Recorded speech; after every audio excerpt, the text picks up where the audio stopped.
Clayton Keller wants a trade? He wants out of Arizona? Probably not, but we'll go ahead and talk about it.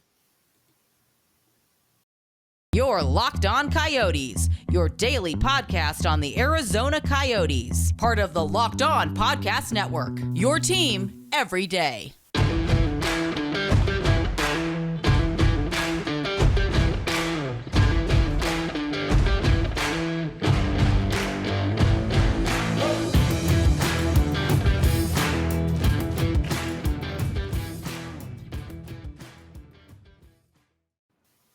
Welcome, one and all, to today's episode of Locked On Coyotes. Today's episode brought to you by Gametime. Download the Gametime app and create an account and use the code LOCKEDONNHL for $20 off your first purchase. I'm Robyn Leonier, that's Matthew Jacobson, and we just want to thank everyone for making the show your first listen every day. We are free and available on YouTube and everywhere you get your podcast. We're coming back from the weekend.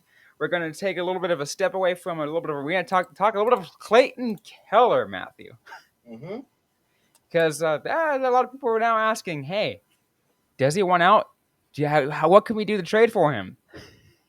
The amount of idiotic takes and, hey, we can get Keller for this, we can get Keller for that, and throw Keller in with this and that. And I'm surprised I haven't seen Keller and Krause together again, because my God, the trade machine on the Twitters just completely goes off the rails. So what are we talking about today? It was on a separate show, on a rival show. Clayton Keller's agents were on, and very strong comments were made. And on one hand, on the first listen, I guarantee I'm going to just assume that your reaction was kind of taken aback just a little bit, because when you first hear something as strongly worded as, like, we need stability and we're meeting with the Coyotes today, like that makes you take a step back. But when you actually kind of like listen to what they say, it was literally Clayton deserves to know what's going on, and I completely agree with him.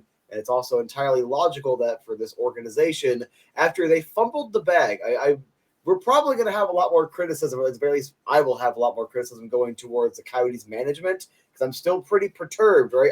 We have those backup options. I'm still rather perturbed about how they handle the whole election cycle, but you don't think the players are feeling similar? Like, they don't have that concrete backup plan in terms of the contracts are ready to sign, this is what we're doing yet. So, of course, they're going to want some clarity. And the star of your team, the kid who just tied the record for most points in a season for an Arizona Coyotes player, he deserves answers, and I think it's completely logical. Oh, 100%. And I think if you didn't think that a player would ask to have some kind of clarity in a situation like the Arizona Coyotes, then I don't know who we'd be talking about. Because if you're anybody who's anybody, you'd be asking something like that. Even, I'm pretty sure a lot of players right now for the Coyotes are just like, look, like we just want transparency, we just want understanding, we want something concrete.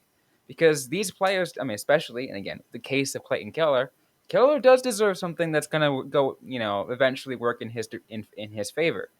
And if the Coyotes can't produce that, then maybe he'll search somewhere else. But at this time, and based off what his agents have said, like, look, we're not talking about him wanting a trade right now. That's kind of not in discussion. But we just want clarity. Yeah, I guarantee we all would like clarity, because while we were maintaining up to the election and on election night that there were backup options, and further reports have confirmed that not only there were talks with the Salt River Indian community, but as well as some brief discussions with this whole Fiesta Mall thing, just because we knew that there was some backup, groundwork, does not mean that, one, the NHL had not ran out of patience, because it was entirely logically possible that the Board of Governors is like, look, you fumbled the bag hard on this, we're just done. I still don't think they would have, and I don't think they're going to, but it still was a possibility, meaning that if it was that realistic, your players are going to be like, I don't want to deal with this if it's just we're playing at Mullet for another year, and then do I got to sell my house and go to Kansas City? Do I got to figure out where my kids are going to play hockey, or kids are going to go to school? Do I got to uproot everything or live in a separate state from my wife and kids? Like, I don't get how we need answers turns into a bunch of people running with that means there's got to be a trade coming. Like, even I think it was Exactly. Elliot Friedman said there was no trade request, or Yeah. it was him or someone else said there was no trade request. They just wanted answers. Exactly. And let me go ahead and make this in a more personal way, and kind of and go like this to so Matt, if let's say you have a full-time employer and they're like, all right, look, we're kind of in a little rocky situation. We're guaranteed that you're going to stay here in Arizona, or in this office for the next year, but we don't know what everything's going to look like. We might move maybe just across the city, or we might move to another state. What are you going to feel if you're just an employee and you're just like, am I going to have a job? I can even make it a little more personal. Like, one of their reactions, even though, again, we all knew there were backups, we just weren't sure how far along they were or whether or not they would have the time. That's a very valuable resource right now. I just got brought on here. I'm like, is my career, now that I'm finally like even technically part of local media, is that already gone? Like, did my little 2 weeks of sub fame like come and go? Like, and that was a very bleak feeling, and I get it. Like, it was like gut punch to everyone, but we still had to have a couple of seconds to think logically. And I think a lot of people, after they got the first night of sleep, it helped. But we're still like We still going want off clarity. the rails. We still want to understand, what's moving forward. And yes, you're right. There are options, right? There are things to consider, Mhm. but there's nothing concrete. And I think that is what Clayton Keller's agents and Clayton Keller deserves to find out. Although, I mean, I guess now that Nick Schmaltz trade doesn't sound so bad because if players are going to want out. I mean, yeah. I mean, like, it's funny because if you asked me a while ago, if the Coyotes should trade for Nick Schmaltz, I'm like, nah, he's part of the core. At this point, I'm like, look, if it makes sense, if Nick Schmaltz wants to leave, like, you know what, you can let that happen. Like, you can try to figure things out. I'm okay with that as long as the return is fine. Yeah, and also let him go play on a winning team right now. Keller's part of the core, part of the future. He's Schmaltz he is a couple years older. Keller's needed to help coach the young ones, and help bring them up. Isn't it weird to think about Keller as a vet and he's like 24? He's younger than me. I can't stop thinking of really good hockey players being younger than me. I had to understand that I'm getting older and players are just getting younger and better. I don't want to think about that because I'm almost 30. We're gonna move on from this. All right. We're gonna talk a little bit to bring up college for a second, and how Robyn, for some reason, can't just take the forks up on this one. We're gonna talk a little bit about a college player returning after the ad break. There it is. Today's episode is brought to you by Gametime. I want to let you guys know that when it comes to buying tickets, it is very stressful. I've used so many different ticket vendors only to get surprised by, hey, this seat is obstructed. Or, hey, you know what? All these, maybe even, look, unnecessary fees and just they add up. It is absolutely insane.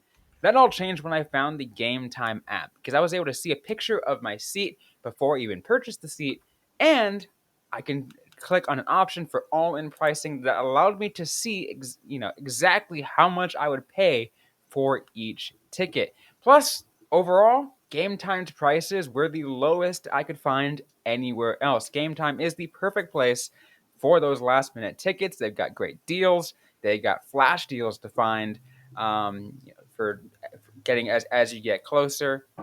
It is absolutely, once again, the best place to buy tickets on the market. Snag tickets without the stress with Gametime. Download the Gametime app and create an account. Use the code LOCKEDONNHL for $20 off your first purchase. Terms apply. Again, create an account and redeem code LOCKEDONNHL for $20 off. Download Gametime today. Last minute tickets, lowest price, guaranteed. And Matthew, you said you're trying to you teed up this second segment very perfectly. You're talking about a college player going back for a second year. let's get right into that because Logan Cooley announced over the weekend he's going back to Minnesota. Yeah, and I saw one thing on Facebook, and someone made a graphic. It's like, oh, Logan Cooley made a decision that screwed over the Coyotes. First off, no, it didn't. All right, it didn't screw over the Coyotes. I am disappointed. All right, I am. I really wanted to see him play this year at Mullet Arena, donning the Kachina because he was phenomenal. I just brought up his stats while you're doing the ad read right there. 39 games, 22 goals, 38 assists, 60 points at University of Minnesota last year. He was ridiculous. And also at the Mullet Arena, funny enough, when I was occupied, one of the times I was actually doing something so I couldn't watch it, he pulled off a lacrosse goal. So it's like, this kid is ridiculous. I want to see him play for the Coyotes, but I don't blame him for his reasoning because he even said, while he's confident that this is all paraphrasing, but I was reading his quotes, while he's confident they will figure it out, it did play a factor, the arena vote and the uncertainty. And look, this kid is 19 years old. He needs to just focus on his development, focus on the hockey, and not have this hanging over his head. Absolutely. I am that is 100% correct. The one thing I do not like though, and this is not on Cooley. This is on the way national media or other media has framed his decision. He said it was a factor.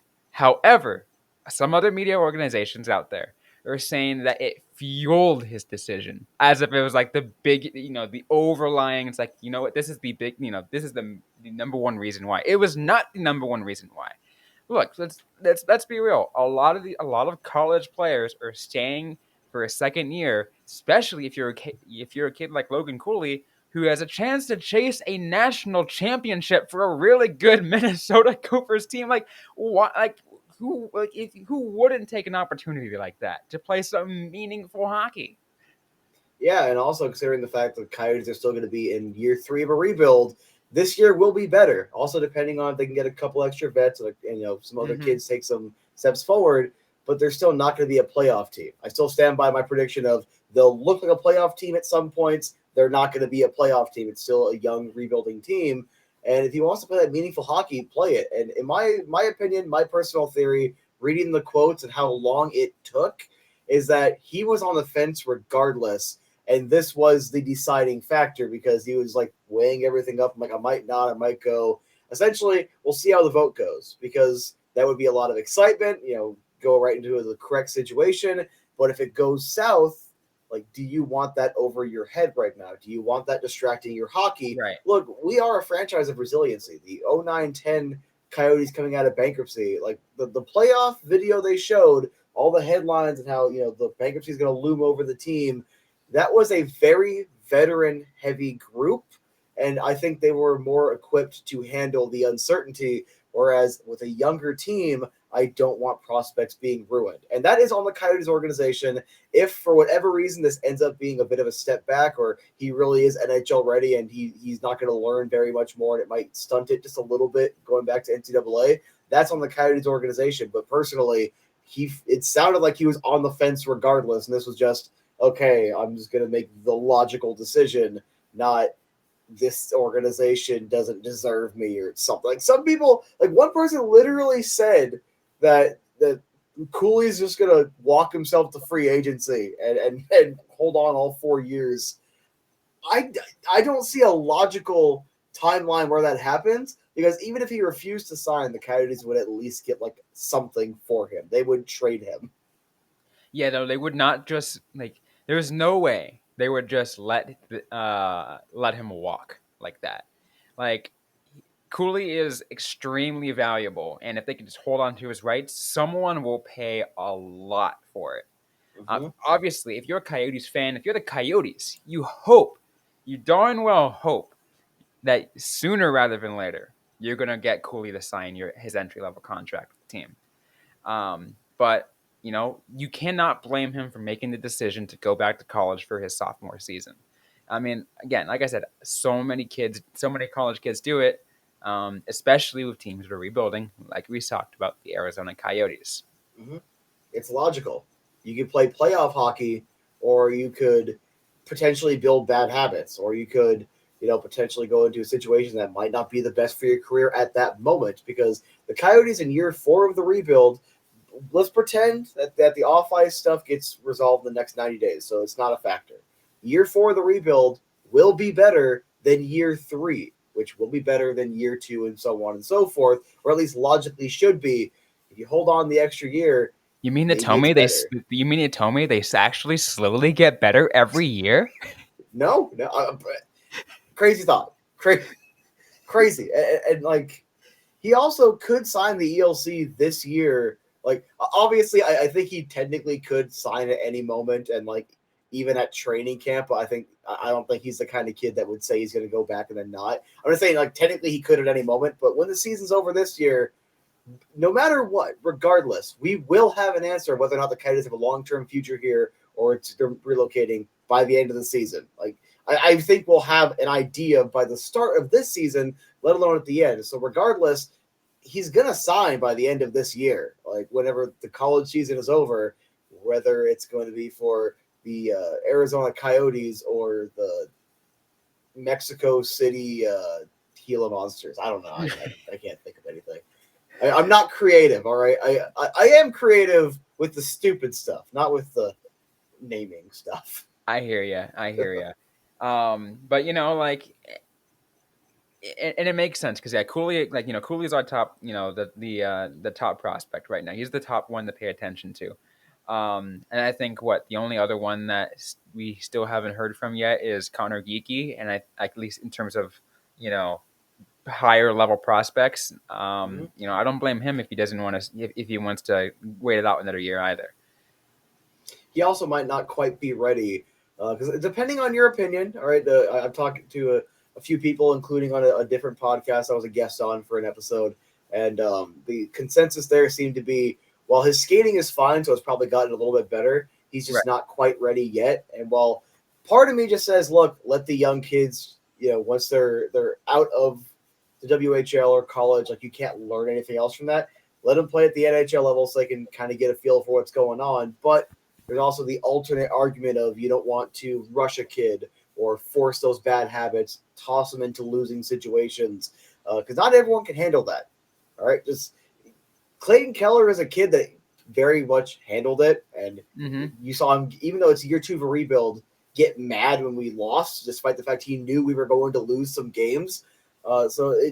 Certain people handle it differently. You don't want to force prospects and have another Kyle Turris where it's stunted development and has to go somewhere else. You don't want another Peter Mueller where it just ends up going nowhere. You don't want, a situation where you bring a kid up too early and then they end up kind of going off. Like, I would prefer him to sign that contract and him to be part of the team, at least to the start, so you can kind of get a feel.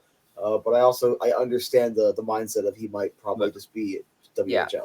I wouldn't blame him for just going another year in the WH. Like, well, even then he can sign a contract and figure it out. But you can play in the WHL and the next year for one more year. Next year, sign a contract and then spend a season in Tucson. If hopefully assuming everything stays the same by the next couple years or whatever. Look, even Petey said that the Roadrunners are probably fine here for at least a couple years, even if the Coyotes packed up tomorrow. So, like, we'll see Geeky in a Tucson uniform, but y'all better force Josh Doan one game, opening night, into a Kachina, so that way I can have this Arizona-born playing for ASU, Tucson, and the Coyotes. If you guys are going to pack up and leave, you owe me that. You owe me that one thing. You need to get Donor and a Kachina one NHL game. True, 100%.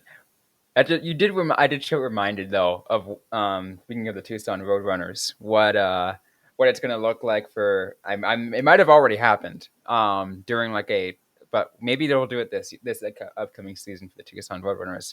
Because every Tucson Roadrunners game, they do a like a Q&A with a certain player. Hey, get to know this player, and they just have on the jumbotron, what's your favorite, this or whatever.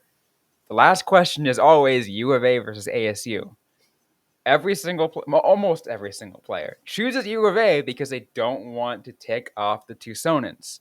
However, every now and then there is a player who will just say ASU just to piss them off. Josh Doan, and undoubtedly, I mean, he freaking went to If he ASU. says U of A, we are going to burn his ASU jersey. We're not actually going to, but like I'll get a piece of paper and I'll write Doan 91 with like some flame or whatever, and like I'll burn it on the show because like you cannot. And also last game I went to, I think it was Donor's first game, they did that, and the entire time I was just chanting ASU because I had a death wish. Apparently down there in Tucson, but the only correct answer is ASU. I'm sorry, but like, how many NCAA tournaments has U of A gone to? Okay, let's not do this now. Rivalry week isn't here yet.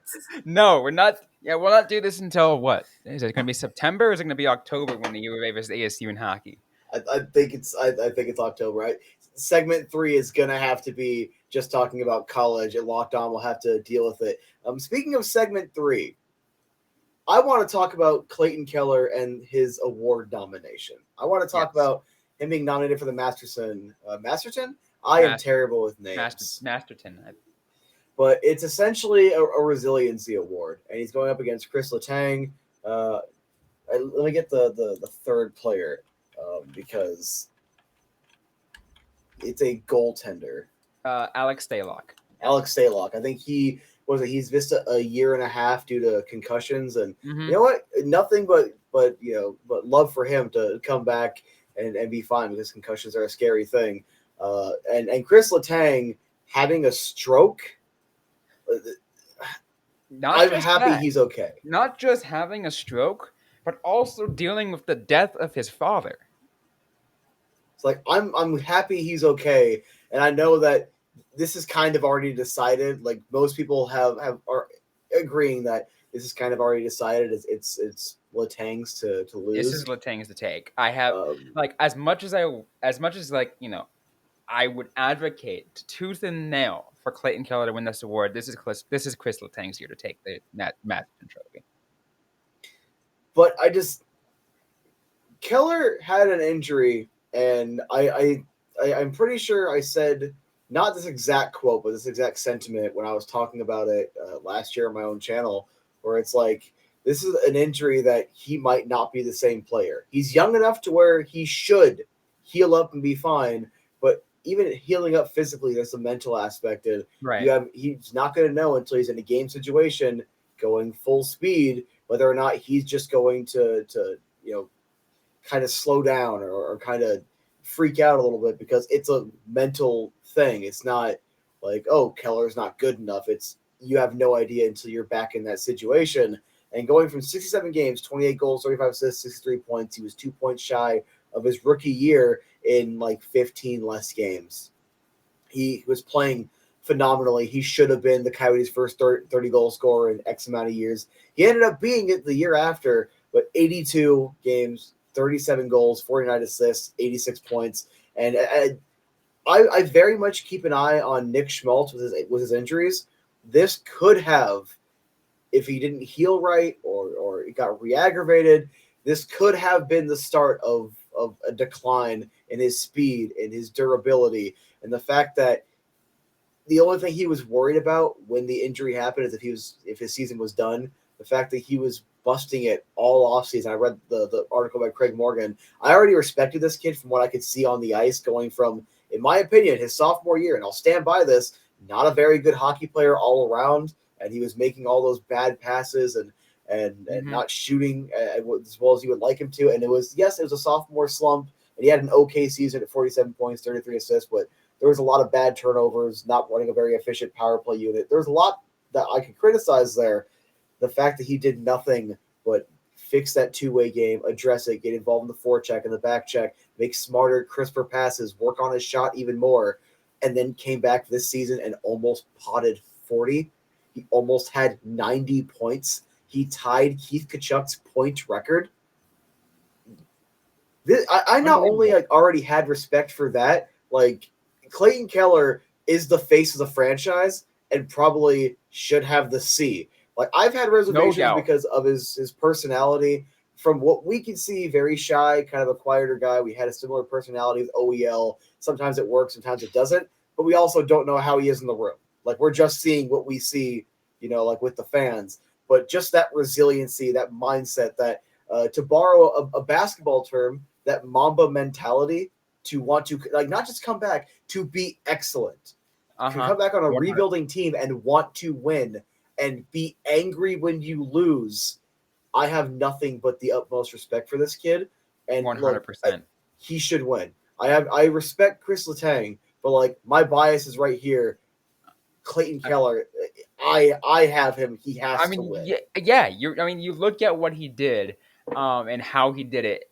It's funny because when I look back at last year when the offseason hit, um, and the news hit, maybe 2 months after Clayton Keller broke his leg. That Clayton Keller seen reportedly skating on his own again, and I'm thinking in my head, my dude, like, take it easy. You don't have to work this hard. You don't want to risk you getting any more injured. But Mm-hmm.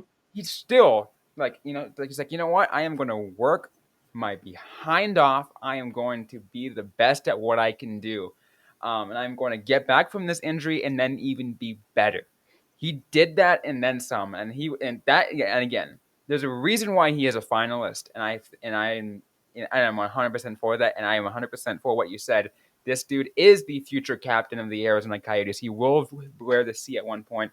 Maybe the only person who can potentially rival that position is Lawson Krause. That's for maybe another discussion.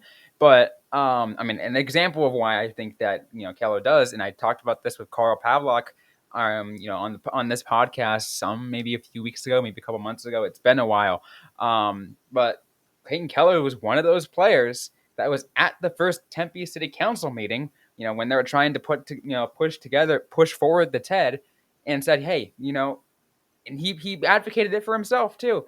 Like he put his name up on the card, but he was part of the presentation himself. But he was there.